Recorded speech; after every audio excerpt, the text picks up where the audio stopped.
आषाढी निमित्त पुण्याच्या विठ्ठलवाडीतील विठ्ठल रुक्मिणी मंदिरात भाविकांनी गर्दी केली आहे। दरवर्षीप्रमाणे मंदिराच्या गाभाऱ्याला सुंदर फुलांची आकर्षक सजावट करण्यात आली आहे। मंदिराच्या गाभाऱ्यासमोर संत तुकाराम महाराजांची देखणी रांगोळी काढण्यात आली। याच प्रति पंढरपूर मंदिरातून आढावा घेतलाय आमच्या प्रतिनिधी रेवती हिंगवे यांनी।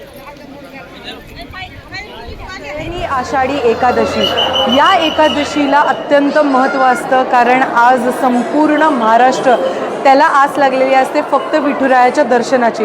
एवढा सगळा प्रवास केल्यानंतर पंढरपुरी असलेल्या विठुरायाच्या दर्शनाची वाट प्रत्येक वारकरी संप्रदायातला वारकरी हा करत असतो। पण ज्यांना शक्य होत नाही पंढरपूरला जाणं, ते प्रति पंढरपूर, पुण्यातलं जे प्रति पंढरपूर मानलं जातं तिकडे दर्शनासाठी येतात। पुण्यातील विठ्ठलवाडीमध्ये असलेल्या या प्राचीन मंदिरामध्ये सकाळपासूनच भाविकांनी गर्दी केलेली पाहायला मिळते। आपण जसं या दृश्यांमधून बघू शकतो की प्रत्येकाला आषाढी एकादशीच्या दिवशी विठुरायाचं दर्शन घेण्याची आस असते, त्यामुळे इथे गर्दी भाविकांनी केलेली आहे।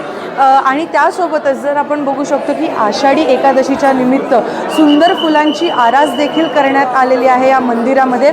आणि त्यासोबतच ही जी रांगोळी आपण बघतोय, जशी पंढरपूरच्या मंदिरात असते विठ्ठल मंदिरात, त्याच प्रमाणात ही रांगोळी इकडे देखील काढण्यात आलेली आहे।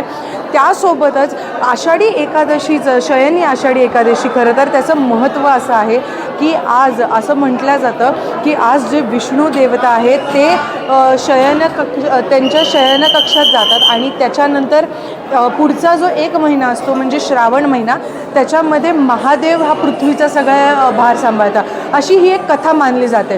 तर एकंदरीतच जी शयनी आषाढी एकादशी आहे त्याला महाराष्ट्रात भरपूर असं मोठं महत्त्व आहे आणि प्रत्येक भाविक हा पंढरपूर असलेल्या विठुरायाचं दर्शन घेण्यासाठी तिकडे पंढरपुरी थांबलेला असतो। काही जणांना ते जमत नाही, तर असं या विठुरायाच्या मंदिरात इकडे येऊन ते दर्शन घेतात। NDTV मराठीसाठी रेवती हिंगवे, पुणे।